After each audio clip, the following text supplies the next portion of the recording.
தயவு செய்து real estate வாங்காதீங்க. நம்ம ரியல் எஸ்டேட் வீடியோ நிறைய எடுக்காததுக்கு காரணமே இப்ப அதுதான். ஏன்னா நம்ம ரஷ்யா யுக்ரைன் வார் தெரியும், நடந்துட்டே இருக்கு. நம்மளுக்கு அதனால பெரிய ஒரு பாதிப்பு எல்லாம் இல்லை. ஆனால் இப்போ ஒரு பாதிப்பு வரும்ட்டு நிறைய பேர் சொல்றாங்க. தமிழ்ல பெரிய பெரிய சேனல்ஸ் எல்லாம் சொல்லிட்டு இருக்காங்க. அதே மாதிரி உலகம் பூரா அது சொல்லிட்டே தான் இருக்காங்க. சரிங்களா? என்ன நடந்துருச்சு, இது ஏன் ரியல் எஸ்டேட் வாங்கக்கூடாது, ஷார்ட்டா ஸ்வீட்டா சொல்றேன், கேட்டுக்கோங்க. என்ன நடந்திருக்குன்னா, ரஷ்யா யுக்ரைன் வார்னால நார்த் கொரியா வந்து ரஷ்யா கூட ஜாயின் பண்ணிருக்காங்க.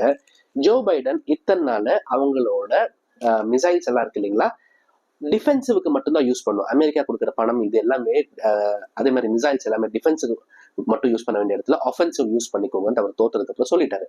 அவருக்கு இனி 2 மாசம் டைம் இருக்கு யூஎஸ் பிரசிடென்டா இருக்கிறதுக்கு. அதுக்கப்புறம் ட்ரம்ப் வந்துருவாரு. ட்ரம்ப் என்ன சொல்லியிருக்காங்கன்னா, நான் வந்ததுக்கு அப்புறம் இது எல்லாமே நிறுத்த போறேன் அப்படிங்கிறாரு.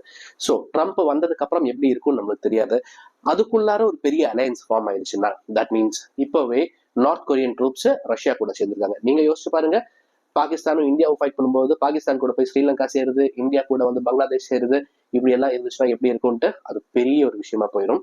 ஆர்ம் சப்ளை வேற, ஆர்மி போய் சேர்றது வேற. இப்படிதான் கொஞ்சம் கொஞ்சமா பெரிய வாரா உருவாகும். ஸோ இப்படி ஒன்று உருவாச்சுன்னா யூஎஸ் எக்கனாமி போயிடும்.